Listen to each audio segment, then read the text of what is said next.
How a 16-year-old bookkeeper built America's most powerful oil empire. Imagine one man owning a fortune worth nearly 2% of the entire U.S. economy. How rich would that make him today? Not $100 billion. Not $200 billion.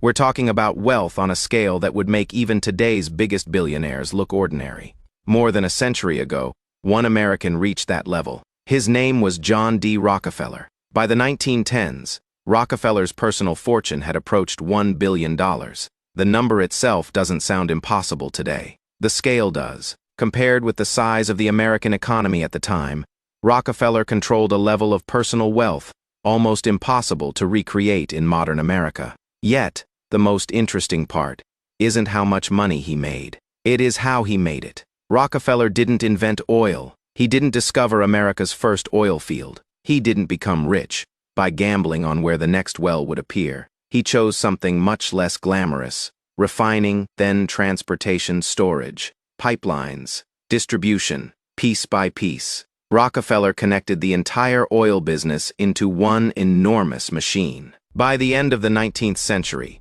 Standard Oil controlled the overwhelming majority of America's oil refining industry. Its power became so enormous that political cartoonists portrayed the company as a giant octopus, its tentacles wrapped around railroads, pipelines, banks, industries, even government. Critics accused Rockefeller of crushing competitors. Supporters pointed to falling kerosene prices, better quality, and extraordinary efficiency. Then the U.S. government stepped in. In 1911, the Supreme Court ordered Standard Oil to be broken apart. You might think that destroyed Rockefeller's fortune. It didn't. Something almost unbelievable happened. He became even richer. And this entire story, the monopoly, the billion-dollar fortune, the antitrust battle, the philanthropic empire began with a teenager looking for a bookkeeping job. The 16-year-old bookkeeper John Davison Rockefeller was born in 1839 in New York. His childhood wasn't exactly stable. His father, William, spent long periods away from home. He was a traveling salesman with a reputation for questionable business practices. Rockefeller's mother, Eliza, was far more disciplined. As John grew older, he became almost the opposite of his father. His father liked risk. John liked control. His father lived unpredictably. John planned everything. And from an early age, Rockefeller became obsessed with something that would later become one of his greatest weapons: numbers. In the 1850s, the family moved to Ohio. At 16, Rockefeller completed a short business course and started looking for work. For weeks, he walked through Cleveland asking companies to hire him. Eventually, in September 1855, he found a job as an assistant bookkeeper. It wasn't glamorous. He checked invoices, calculated freight charges, balanced accounts. Yet, this ordinary job taught Rockefeller something incredibly important. Most people looked at a business and saw the product. Rockefeller saw the costs behind the product. Where was the money coming from? Where was it disappearing? Transportation, storage, interest, waste, packaging. He developed a habit that stayed with him for life. Record the numbers. Compare them. Find the inefficiency. Remove it. Rockefeller's empire wouldn't be built around one brilliant invention. It would be built around hundreds of tiny advantages. And then, in 1859, America discovered something that would transform his life: oil. The oil rush. Edwin Drake successfully drilled for oil near Titusville, Pennsylvania. The result was chaos. People rushed into the region. Speculators bought land derricks, appeared across the landscape.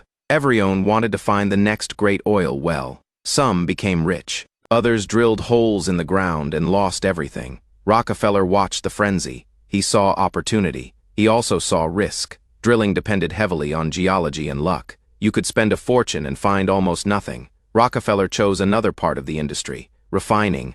At the time, gasoline wasn't the main attraction. Cars didn't dominate American life yet. One of petroleum's most valuable products was kerosene. Millions of homes needed lighting. Kerosene could provide it. Crude oil couldn't simply be poured into a lamp. It had to be transported, refined, purified, packaged, distributed. That process was much closer to the kind of business Rockefeller understood. Costs could be measured, processes could be improved, quality could be controlled, transportation could be negotiated. In 1863, at only 24 years old, Rockefeller and his partners invested in a Cleveland refinery. Cleveland was an excellent location. Pennsylvania's oil fields were nearby. Railroads connected the city to major markets. The Great Lakes offered another transportation route. Rockefeller wasn't standing over a hole hoping oil would come out. He positioned himself between the oil field and the customer. Then he started counting every penny. Rockefeller's real advantage: oil refining produced more than kerosene. There were byproducts. Some refiners threw parts of them away. Rockefeller tried to sell them. Waste became revenue. Barrels cost too much. Find a cheaper way to produce them. Transportation cost too much. Negotiate financing cost too much. Improve the company's credit. Raw materials cost too much. Buy in greater volume. This was Rockefeller's real genius. He didn't need one enormous advantage. He wanted dozens of small ones. Imagine two companies selling the same product. Company A is slightly better at purchasing, slightly cheaper at transportation, slightly more efficient at manufacturing, slightly better at reducing waste, slightly cheaper at packaging, slightly better financed. Each difference looks tiny. Stack them together, and suddenly Company B can't match the price without destroying its own profit. Rockefeller understood this before many of his competitors did. In 1865, he bought out his partner's interests and focused more heavily on oil. His business expanded rapidly. Then, in 1870, Rockefeller, Henry Flagler, and their partners created the company that would make them famous. Standard Oil. The name mattered. Kerosene quality could be dangerously inconsistent. Poorly refined fuel could burn badly or even cause accidents. Rockefeller wanted consumers to associate his product with reliability.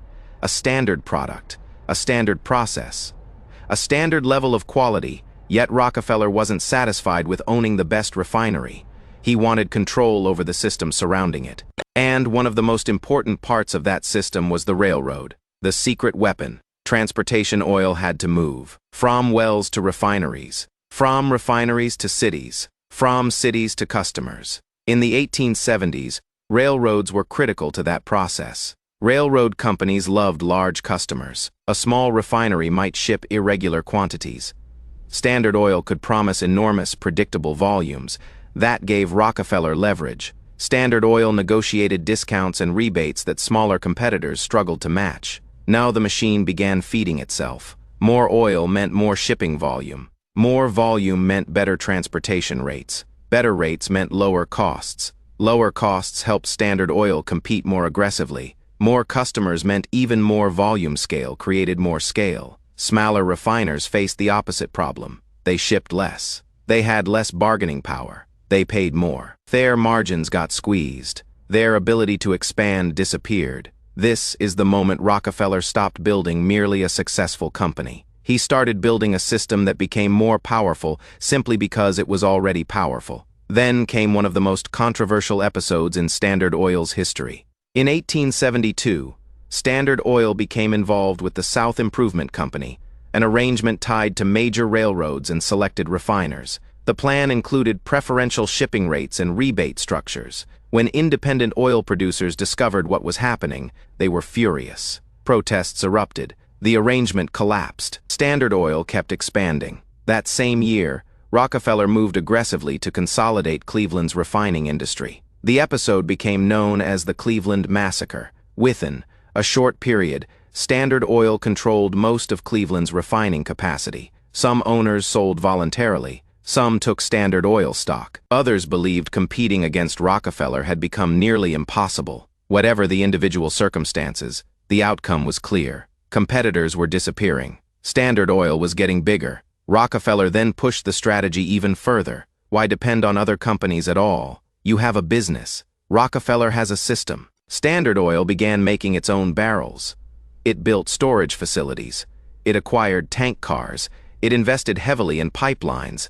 It expanded its distribution network. Rockefeller was connecting more and more pieces of the oil industry inside one organization. Today, we call this vertical integration. Think about the difference. A normal refiner buys crude oil, refines it, sells the finished product. Standard Oil increasingly controlled what happened before and after refining, transportation, storage, packaging, distribution, sales. Every additional link gave Rockefeller another opportunity to cut costs. it also made competing against him much harder. You might own a great refinery. Rockefeller had refineries, pipelines, warehouses, tank cars, distribution, purchasing power capital. You were running a business. Rockefeller was building a system by around 1880. Standard Oil controlled close to 90% of America's oil refining capacity. Rockefeller had gone from teenage bookkeeper to the dominant figure in American oil in less than 3 decades. And now America faced a new question. When one company controls almost an entire industry, is it still just a successful company, or has it become a form of private power? The Standard Oil Trust. There was another problem. Standard Oil had become so large that the law itself struggled to accommodate it.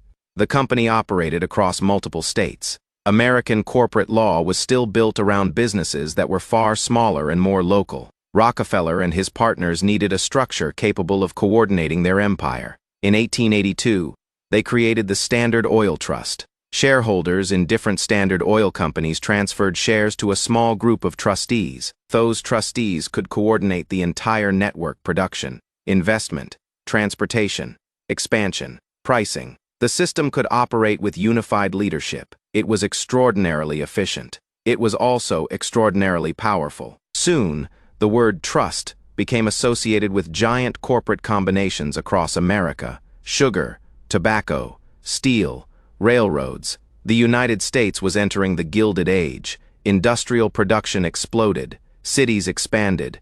Railroads crossed the continent. Huge fortunes appeared. Rockefeller became one of the symbols of this new America. To his supporters, he was a captain of industry. To his enemies, a robber baron. And strangely enough, both sides had evidence. Was Standard Oil actually good for consumers? This is where Rockefeller's story gets complicated. Standard Oil really was efficient. It reduced waste, improved refining, standardized quality, built distribution networks, cut transportation costs, and the price of kerosene fell dramatically during the company's rise. Millions of ordinary consumers benefited from cheaper lighting. That matters. Rockefeller wasn't selling a worse product at an outrageous price, simply because he controlled the market. His system often delivered products more efficiently than his competitors could. The problem was what happened to competition. A small refinery wasn't simply competing against another refinery. It was competing against Rockefeller's transportation deals, Rockefeller's pipelines, Rockefeller's purchasing power, Rockefeller's distribution system, Rockefeller's enormous financial resources. Even an excellent independent operator could find the game almost impossible to win. Rockefeller saw consolidation as rational. Why should 10 companies duplicate warehouses, pipelines, offices, and distribution networks? One enormous organization could eliminate duplication and operate more efficiently. The economic logic was powerful, so was the danger. What happens when the company capable of eliminating waste becomes powerful enough to eliminate its competitors too? America was about to find out. The backlash. By the late 19th century, Americans were becoming increasingly uncomfortable with giant corporations. The country had never seen private fortunes this large. Railroad tycoons controlled transportation. Bankers could influence entire industries. Industrialists controlled steel, oil, tobacco, and other essential products. People began asking whether democracy could function normally when a small number of private companies had enormous economic power. In 1890, Congress passed the Sherman Antitrust Act. The law was meant to challenge monopolistic behavior and restraints on trade. Early enforcement was inconsistent. The federal government was still learning how to regulate corporations operating at this scale. Then a journalist entered the story, and she would become one of Rockefeller's most dangerous opponents, Ida Tarbell. The woman who investigated Standard Oil. Tarbell had grown up around the Pennsylvania oil industry. Her father had been involved in the business. She had seen what Standard Oil's expansion meant for independent producers. Years later, as an investigative journalist, she decided to examine how Rockefeller's empire had really been built. She spent years researching it: court records, company documents, business histories, interviews, railroad deals, acquisitions, rebates. Beginning in 1902, her investigation appeared in McClure's magazine.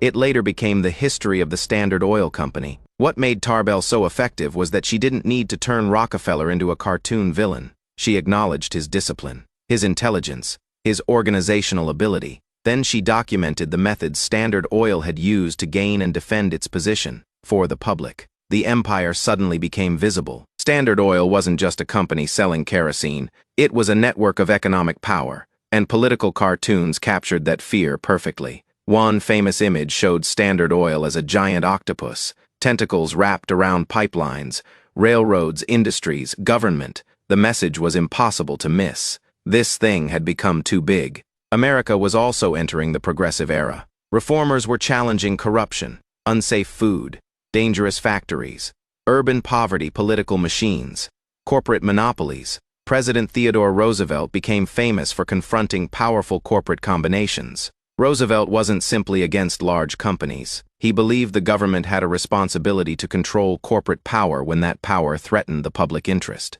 Standard Oil became one of the biggest targets in America. In 1906, the federal government filed an antitrust case against the company. The legal battle lasted for years. Then came 1911. The Supreme Court ruled that Standard Oil had violated federal antitrust law. The empire had to be broken apart. More than the 30th of September era 8 companies emerged from the breakup. After decades of expansion, America's most famous monopoly was dismantled. It looked like Rockefeller had finally lost. He hadn't the breakup that made him richer by 1911. Rockefeller had already stepped away from day-to-day management. He still owned substantial Standard Oil shares. When the company was divided, shareholders received stakes in the new companies. Rockefeller now owned pieces of multiple oil businesses. Then America's energy economy changed. Standard Oil had originally grown rich from kerosene. Electric lighting was now threatening that market. At first glance, that looked dangerous. Then the automobile arrived, and suddenly, a petroleum product that had once been far less important became incredibly valuable: gasoline. Cars needed fuel. America fell in love with cars. Oil demand exploded. The companies created from the Standard Oil breakup grew rapidly.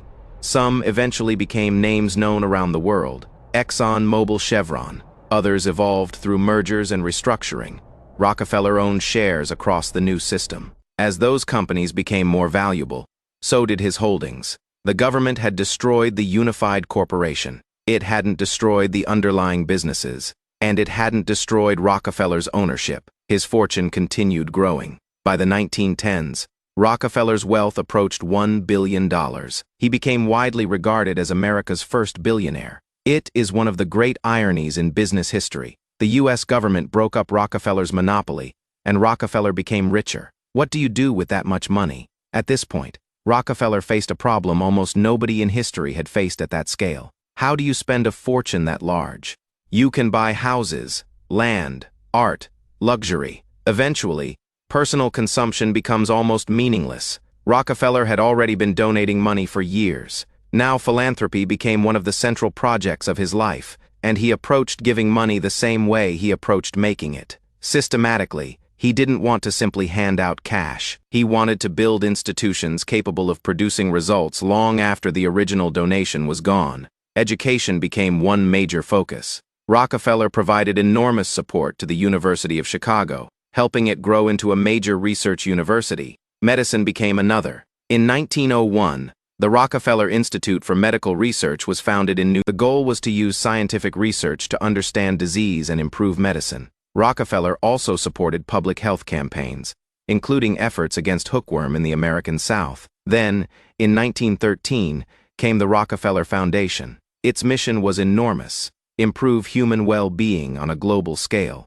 The foundation supported medicine, public health, scientific research, education, agriculture. Rockefeller gave away hundreds of millions of dollars during his lifetime. Yet, this created another uncomfortable question. The money funding universities and medical research came from the same fortune built through Standard Oil. Can philanthropy erase controversial business practices? Can philanthropy still produce enormous public benefits?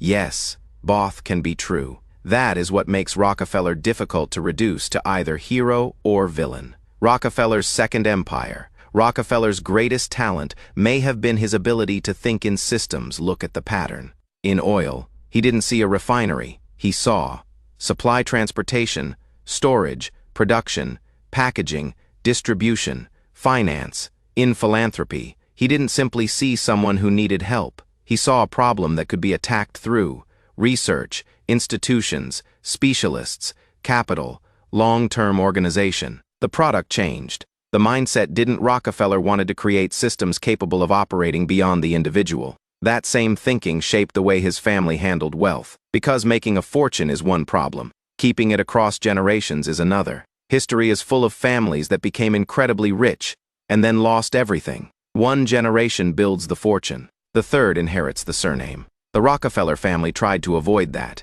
They used trusts, professional management foundations, investment structures, family institutions. There is a popular myth that Rockefeller descendants were simply forbidden from touching the principal. The real story is more complicated. Different trusts had different rules. The important idea was simpler. Don't let a long-term fortune depend entirely on one person's short-term decisions. Assets could be professionally managed. Rules could control distributions. Ownership could be separated from day-to-day management. Wealth could remain invested instead of sitting as cash waiting to be spent. The family eventually expanded far beyond oil. Nelson Rockefeller became governor of New York and later vice president of the United States. David Rockefeller became one of America's most influential bankers. The original Standard Oil empire disappeared. The Rockefeller network didn't. What Rockefeller actually teaches about wealth? It is tempting to turn Rockefeller's story into a list of tricks for becoming rich. Save every penny, wake up early, work harder, buy oil. That is not what made him Rockefeller. His real advantage was structural. He looked for businesses where advantages could be repeated. He obsessed over the true cost of operations. He understood scale. He owned productive assets. He used information to make decisions.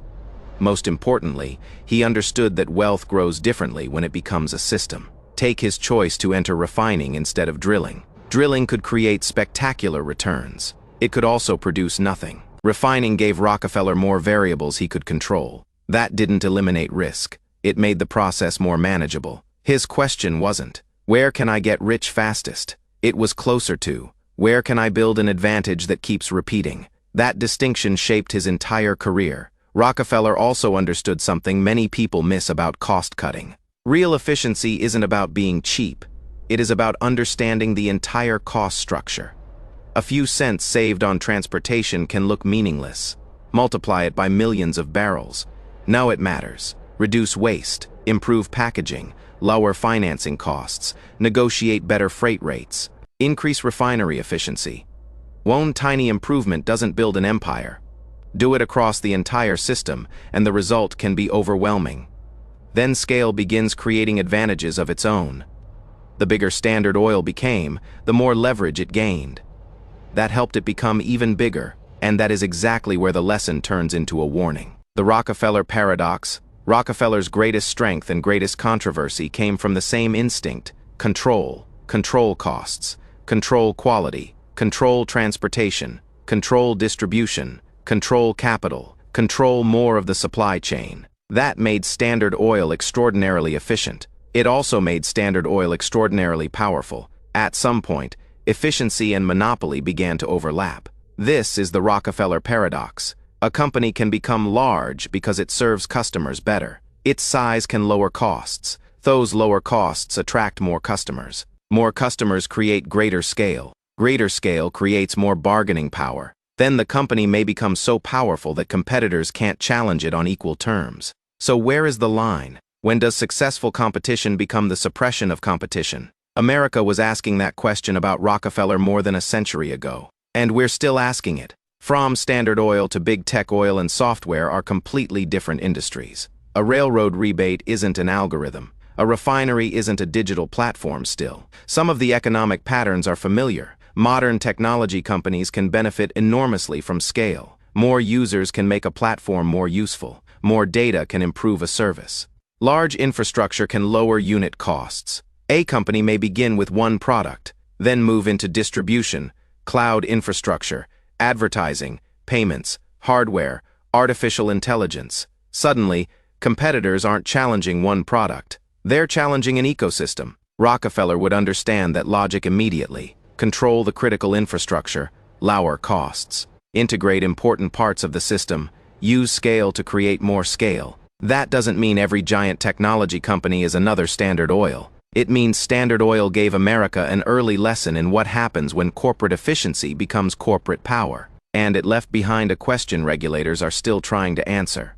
How powerful should one private company be allowed to become? The man behind the empire, John D. Rockefeller, died in 1937 at the age of 97. Think about the world he had lived through. When Rockefeller began working as a teenager in 1855, America's modern oil industry barely existed. There were no gasoline-powered cars filling the streets, no massive petroleum companies, no national pipeline system, no modern antitrust regime. By the time he died, oil had become one of the foundations of industrial civilization. Automobiles were everywhere. Petroleum had become strategically important to nations. Large corporations had transformed the American economy. The federal government had become far more willing to regulate corporate power. Private foundations had become major institutions. And Rockefeller had played a role in nearly every part of that transformation. That is why calling him simply one of the richest men in history actually makes the story less interesting. His real story is about something bigger than money.